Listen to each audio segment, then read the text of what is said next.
Assalamualaikum warahmatullahi wabarakatuh. Ketemu lagi dengan channel Bijaba. Bisa menjadi berkah buat semuanya maupun di mana saja kalian berada, mau hari ini mau hari esok, semoga dilimpahkan rezekinya dan dilancarkan urusannya, amin ya rabbal alamin. Aduh, ini saya nih mau ngomongin tentang masjid nih ya. Emang masjid itu bulan puasa emang sering banyak disediakan tajir-tajir atau minuman atau makanan ringan ya buat orang berpuasa, buat orang berbuka nanti, ya kan. Nah, di situ ada siapa aja di masjid itu yang datang ya, seperti video yang satu ini nih.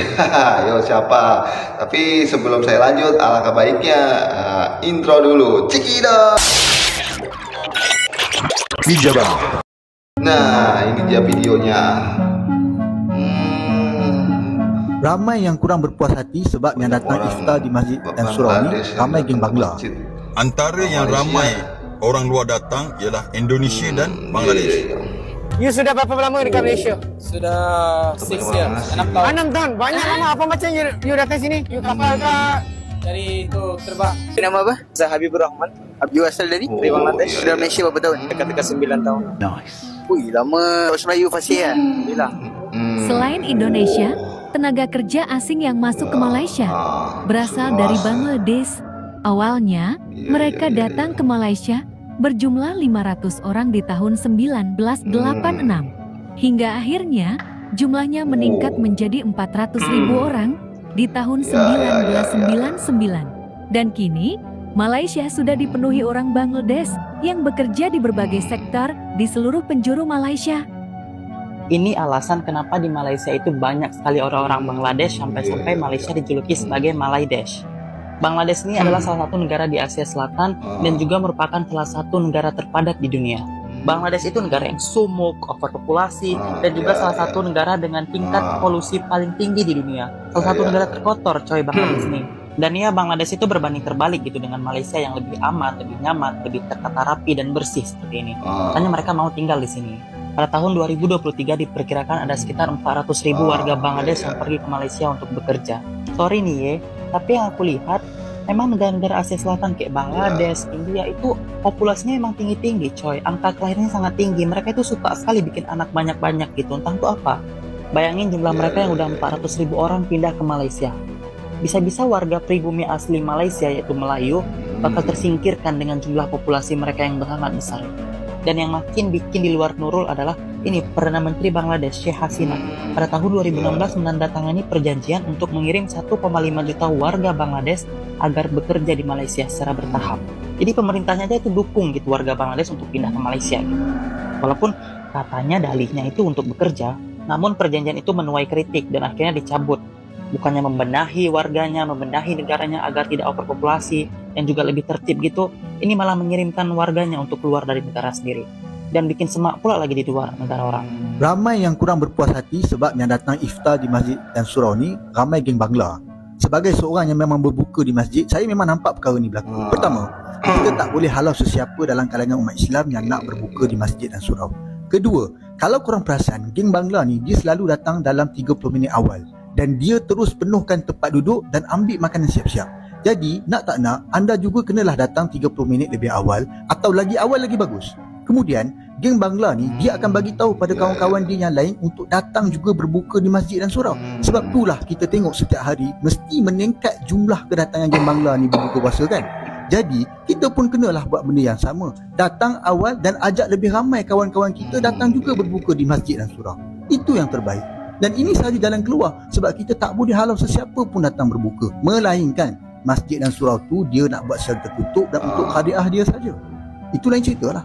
Tapi selagi mana pintu masjid dan surau terbuka, selagi itulah orang akan datang masuk. Dan kita tak boleh halau dan kita tak boleh nak kata apa.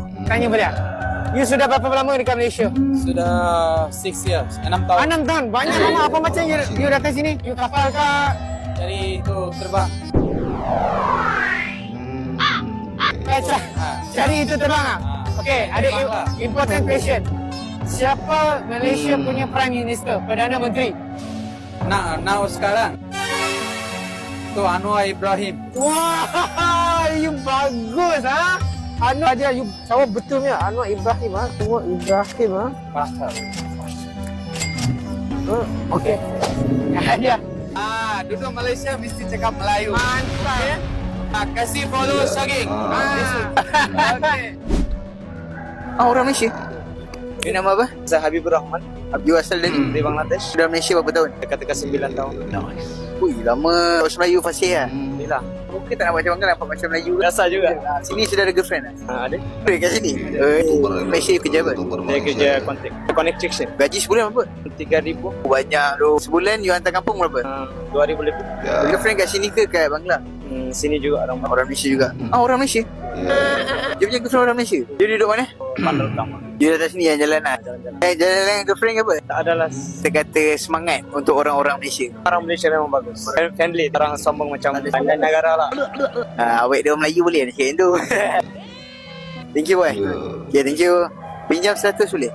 Tak ada lagu. Indonesia, Malaysia, Bangladesh. Bang ini ya. Di mobil. Di sebuah negara yang bernama Malaysia ni, Ya.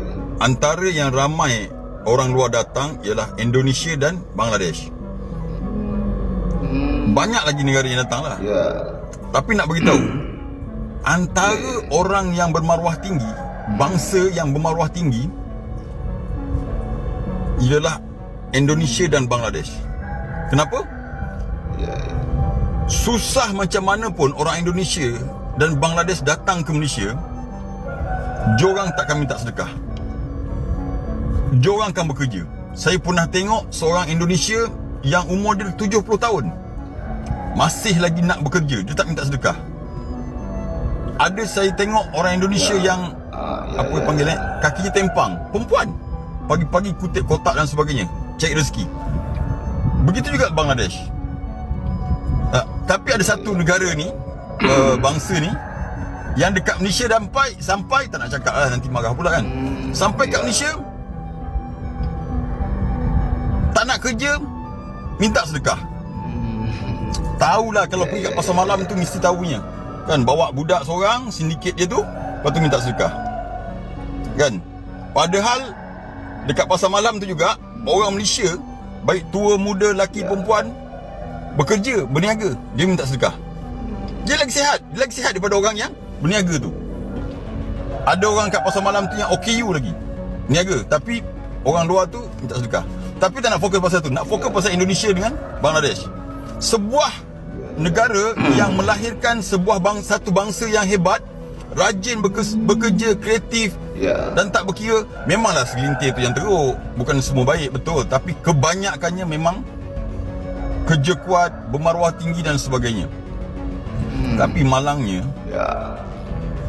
mereka terpaksa tunjukkan kehebatan, kreativiti, inovasi, kerajinan tu di negara orang.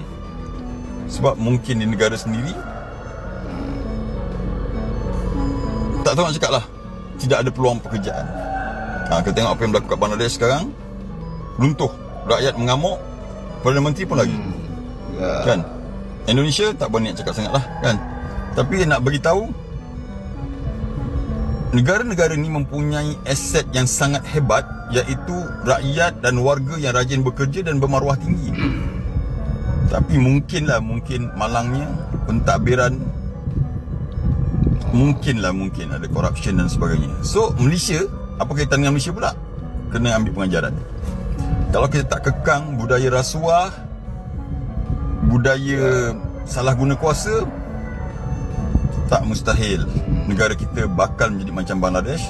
Dan anak cucu kita esok mungkin terpaksa bekerja tempat orang lain, walaupun bangsa kita bangsa yang hebat. Sebagai pengajaran. Nah, itu tadi dia videonya ya, yang dibanding-bandingkan masjid di Indonesia maupun masjid yang ada di Malaysia ya. atau di Melayu ya. Ya emang kebanyakan sih ya, kalau Indonesia sih kebanyakan ya orang Indonesia yang datang ke masjid.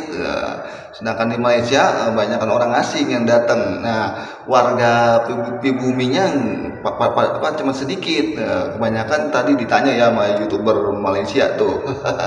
Kebanyakan berasal dari Bangladesh tuh. Ya kan, bagaimana lagi kan, masjid itu kan nggak bisa melarang ya kan. Siapa saja yang datang untuk sholat, untuk ibadah ya nggak bisa melarang ya kan, untuk menjalani ibadah ya kan, ibadah sholat maupun yang lain-lain. Ya nggak bisa larang siapa saja dari negara mana aja yang mau berkunjung ke masjid, yang tujuannya mau beribadah ya nggak masalah ya kan. Nah mungkin ini karena kebanyakan orang asing daripada warga Malaysia sendiri cuma sedikit. Nah sedangkan di Indonesia penuh dengan warganya sendiri, yaitu orang Indonesia sendiri yang lebih banyak, sedangkan orang asingnya ya cuma sedikit. Nah itu perbedaannya. Akhirnya Malaysia ini membanding-bandingkan, ya boleh apa buat ya kan, ya saya nggak tahu. Ya namanya juga masjid ya kan, siapa ya terbukalah untuk umum ya kan, siapa saja yang mau ibadah nggak bisa melarang. Nah seperti itu.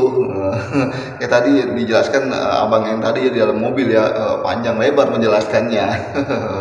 Nah, begini ya kan, kira banding ya, lebih banyak tuh di negara Malaysia orang-orang Bangladesh ya, yang jemaahnya daripada warganya sendiri. Oh seperti itu.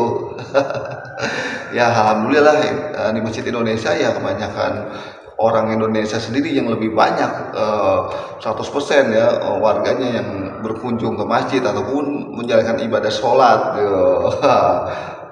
Amin ya rabbal alamin. Oke, saya nggak pakai lama lagi, saya mohon pamit.